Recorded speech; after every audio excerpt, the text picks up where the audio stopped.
എഴുത്തച്ഛൻ പുരസ്കാരം സാഹിത്യകാരൻ എൻ.എസ്. മാധവന് മുഖ്യമന്ത്രി സമർപ്പിച്ചു. ലണ്ടൻ ബത്തേരിയും ഹ്യൂഗിറ്റയും മതി എൻ.എസ്. മാധവനെ മലയാള സാഹിത്യത്തിൽ അടയാളപ്പെടുത്താനെന്ന് മുഖ്യമന്ത്രി പറഞ്ഞു. എൻ.എസ്. മാധവൻ ചടങ്ങിൽ മറുപടി പ്രഭാഷണം നടത്തി. 2024 എഴുത്തച്ഛൻ പുരസ്കാരം ദർബാർ ഹാളിൽ നടന്ന ചടങ്ങിൽ മുഖ്യമന്ത്രി പിണറായി വിജയൻ എൻ.എസ്. മാധവന് സമ്മാനിച്ചു.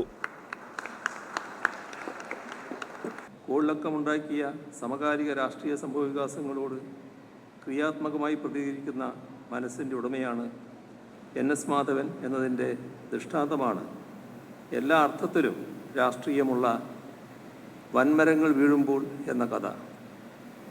പ്രധാനമന്ത്രിയായിരുന്ന ഇന്ദിരാഗാന്ധി വധിക്കപ്പെട്ടതിനെ തുടർന്നുണ്ടായ വംശഹത്യയാണ് കഥയുടെ ജീവതന്തുവും പശ്ചാത്തലവും. എൻ.എസ്. മാധവൻ്റെ തിരുത്ത്, നിലവിളി, നാലാം ലോകം എന്നീ കഥകൾക്കും രാഷ്ട്രീയമുണ്ട്. വൻമരങ്ങൾ വീഴുമ്പോൾ ഭൂമി കുലുങ്ങുന്നത് സ്വാഭാവികം എന്ന് രാജീവ് ഗാന്ധി പറഞ്ഞതാണ് വൻമരങ്ങൾ കുലുങ്ങുമ്പോൾ എന്ന കഥയിലേക്ക് എൻ.എസ്. മാധവനെ നയിച്ചത് എന്ന് നമുക്കറിയാം. ചടങ്ങിൽ എൻ.എസ്. മാധവൻ മറുപടി പ്രഭാഷണം നടത്തി. ഒന്നും മാറ്റി നിർത്താതെ കൈവഴിയായി എത്തുന്ന വൈവിധ്യത്തെ സ്വീകരിക്കുന്ന മഹത്തായ സഹിഷ്ണുത പുലർത്തുന്ന മലയാളത്തിൽ എഴുതാൻ കഴിഞ്ഞതിലും സമ്മാനിതനായതിലും എനിക്ക് വലിയ ചാരിതാർത്ഥ്യമുണ്ട്. ഇത് സാധ്യമാക്കിയ എല്ലാവർക്കും എൻ്റെ ഉള്ളിൽ നിന്ന് നന്ദി. നമസ്കാരം.